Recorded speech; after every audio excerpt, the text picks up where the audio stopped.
So you're thinking about buying a home in Atlanta. Whether you're considering new construction or older homes, there are some things about Atlanta real estate that you need to know. Synthetic stucco, being near power lines, outdated plumbing. These are some of the top issues that you might face when you look at homes in Atlanta. Today, we're gonna dive into these topics and help you avoid some of the pitfalls that you're gonna face here in Atlanta, and maybe help you decide why new construction might be the best option for you. Welcome to our channel. I'm Allison. And I'm Jennifer. We're local real estate experts helping people find homes in Georgia. So be sure to like and subscribe to our channel so you don't miss any of our videos. And in today's video, we're going to be talking about, like Allison just said, some of the things to be careful of, some of the pitfalls and what to watch out for when you're buying certain types of homes in Atlanta. So let's talk about some of the common issues that you might encounter if you're looking at older homes in Atlanta. So the first one is synthetic stucco. You're gonna see this on a lot of older homes. And synthetic stucco is also known as EIFS, which is exterior insulations and finish systems. And while this material is energy efficient, what we've seen is a lot of problems, including water intrusion, insect infestation, rotting wood around the stucco, due to the increased humidity levels here in Atlanta, and that's also caused some mold issues. And not all synthetic stucco homes are necessarily a problem, but it's very difficult to tell whether or not this material was installed correctly without some invasive testings that you would do as part of your home inspection. And I think where the issues come up is maybe synthetic stucco gets a bad rap because of that installation process. That's right. If it's installed correctly, it can be really great. But the issues are that not everybody knew how to install this type of application when they were putting it up. So of course that home inspection is going to be really important, and it's also a good idea to talk to the current owner about what warranties they might have in place and the type of maintenance that they've done over the years. And of course with new construction, this is not an issue. They're no longer using synthetic stucco to build homes. So let's talk about living near power lines. There's a couple of concerns for that. I think people in general have health concerns surrounding living next to power lines, and the science behind that is a little bit mixed. So I think it becomes a personal preference there, but I think what people are concerned about generally is the electromagnetic field that the power lines can put out. And in some studies, it shows that there are links to childhood leukemia, different kinds of cancers, and things like that. And again, the research is mixed. So do your homework and figure out what level of comfort you have living near power lines. And so whatever you decide personally about living near power lines, you've got to consider the resale value, because you will automatically take out some buyers that have this bias toward the health concerns of living near power lines. That's right. And then another big piece of that obviously is just that they are an eyesore. So do you want to be looking out your window and your view being a massive power line tower? And then one other probably lesser known reason why you don't want to be near a power line, I don't think we talk about a lot, is just the fire hazard. So lightning strikes and things like that, they can cause problems if it happens. I mean, they're rare, but I think it is something to consider. Of course, if you're looking inside Atlanta, you're probably going to be near a power line. It is a city, it's a very urban environment. So what we're talking about really affects the real estate in the Atlanta suburbs. That's right. So you can look in a community like East Cobb, which we have talked about before, and they're going to be power lines running through people's backyards, just the way that the grid was laid out years and years and years ago. So it's not uncommon in an area like that to see these massive towers in somebody's backyard. So if that is something that concerns you, and it really should for resale value at a minimum, absolutely, you need to be careful about where you're looking in those kind of suburban areas. Yeah, I had a couple listings last year that were near power lines, and when we looked at average days on market for that neighborhood, it was like less than a week, and our listing sat for well over a month. So it's important to understand the market conditions, because that's also going to affect that. So I think typically what you'll see in new construction homes is that they're put in areas that are a little bit more thought out in terms of where the power lines are. A lot of them are buried, so you don't even see them. So the next issue you might deal with here in Atlanta is homes on busy roads, and this is an issue that you could probably deal with in any city. And of course, living on a busy road is going to affect many aspects of your lifestyle. It can be noise, it can be commute. Just getting out of your driveway can be a problem. It also goes back to that resale value. A fair amount of buyers, just like with power lines, are not even going to look at the house if it's on a busy road.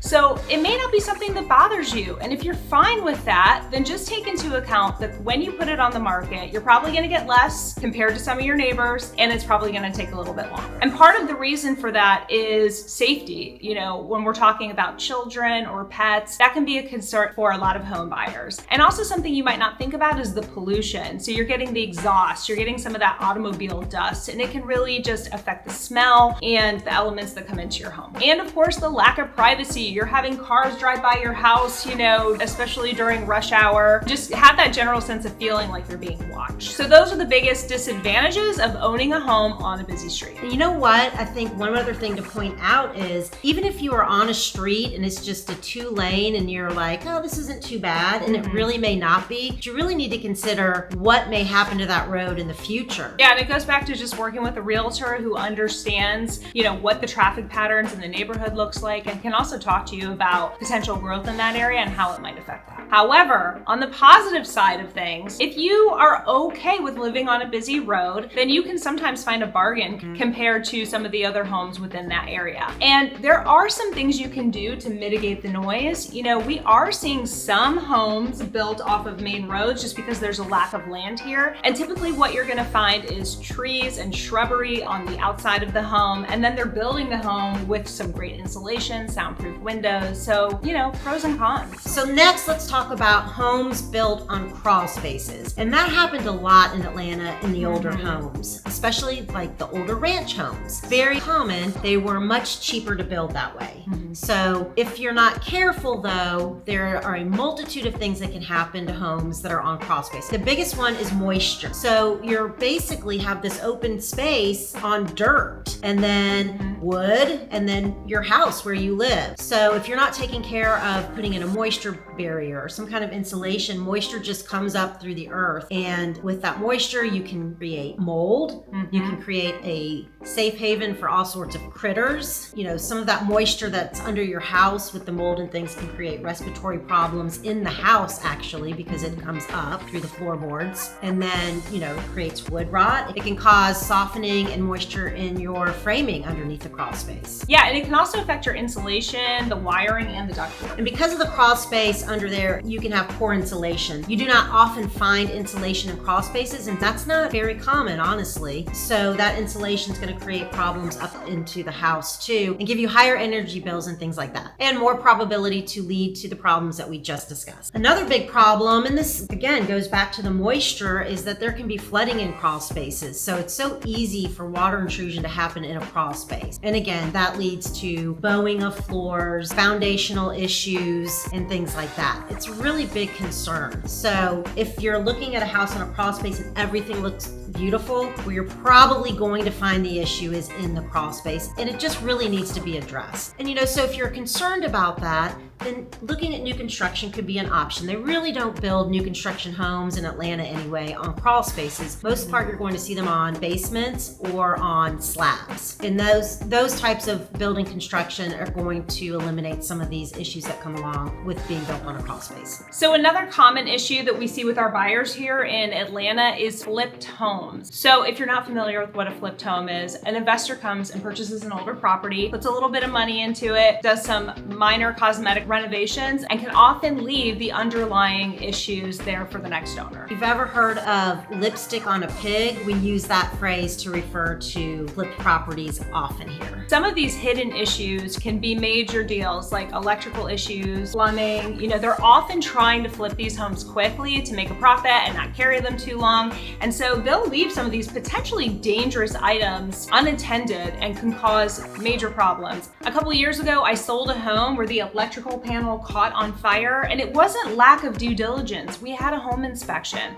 But again, some of these underlying issues with wiring can be very dangerous. Some other things to look for are problems with the roof, any kind of structural issues. I've seen problems with fireplaces and chimneys. Again, just some of these big ticket items that you may not see when you walk in and see the fancy new renovated kitchen or bathroom, but can be very expensive. And I think making sure that permits were pulled for some of these issues will help alleviate some of the problems, but also help you not get saddled down the road when you try to sell it if somebody is wanting to see that permits were done for the house then as well. And so with that, with a new home build, you're not going to find these major issues. The new home builders have to do everything to code, have to do proper permitting. And while you're not going to ever find a perfect home, you're not going to have these big ticket items waiting for you after you move in. So next, let's talk about outdated plumbing. So if you look at older homes built decades ago, they often come with copper pipes and cast iron pipes. pipes. And both of these types of pipes can corrode over time and create major issues.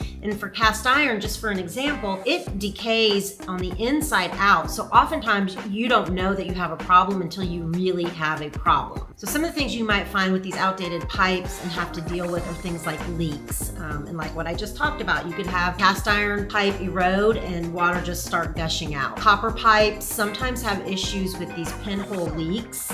Just over time, they little tiny holes corrode and you start having water spray out. So sometimes you're going to see low water pressure, which who wants that, right? We all want nice showers with high water pressure, but with this old plumbing, it can be a problem. You've got things like discolored water and the quality of your water to be concerned about. If something like a cast iron pipe is deteriorating on the inside, you're getting that corrosion and rust in your water. You've got something called pipe bellies where the pipes can shift over time, create kind of a downward slope, and so the water gets stuck in the slope of it and creates problems sitting there over time. And then you've got obviously the sewer line and things like that to be concerned about, especially going from the house to the street. Those are a big expense to change out, and you don't know when those are getting bad as well. So again, looking back to those old homes with the cast iron and the copper, if the home that you're looking at has those, you need to be concerned because eventually those are going to have to be switched out. So on the flip side, if you're looking at new construction homes,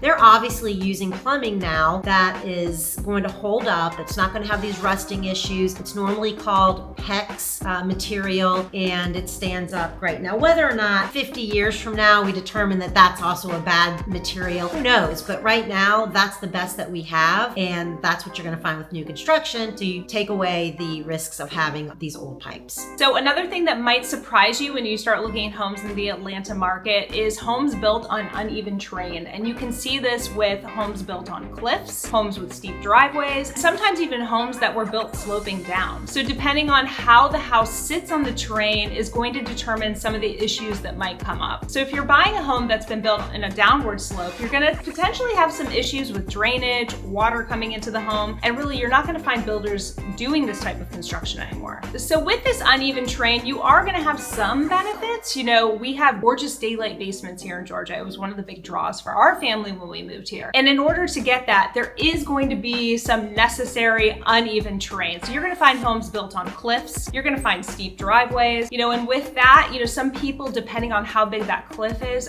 going to feel very uncomfortable with their kids walking down the steps to even access the backyard. But some people like it. You know, sometimes you get great views and great light into the home. And with the steep driveways, some people won't even consider those, while others, again, are okay with it because they're getting that benefit of the daylight basement. So I have a home on a steep driveway, and we decided to make the purchase because we got the home for a little less money. The driveway didn't really bother us, and we have a great basement. So again, it's weighing the pros and cons and deciding what you're comfortable with. Okay, but wait, I have to ask, who takes the garbage out down the steep driveway? My husband. So let's talk a little bit about new construction, because if you're going to look at a new construction property, you're going to eliminate all of those concerns that we just talked about. You're not going to find a home on a crawl space. You're going to have new plumbing, new electrical. It can be a really good option for a lot of people not wanting to deal with the headaches of owning a home that may need more maintenance than what you're going to see in a new construction. So while new construction homes have a lot of advantages, there are some downsides. So when you're building a new home, what we often find is delays.